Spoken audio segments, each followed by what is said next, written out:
everybody. Today we're gonna go ahead and continue making our simple and primitive keylogger. Now, thus far we have explored the option with getAsync key state.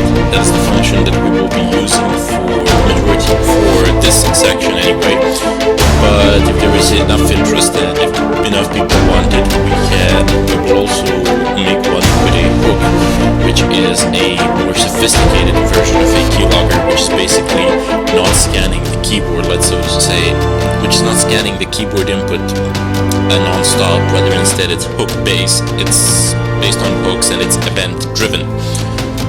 That is an advanced subject for which we first need to understand some of the basics that we see here. So if this works out well, then we will move into that, most likely. Anyway, before we actually get into today's tutorial, let me first remind everybody, please, that in regard to post a reminder, so to say, in regard to the discussion section, that I do try to answer all of the inquiries. There are about 50 of them per day.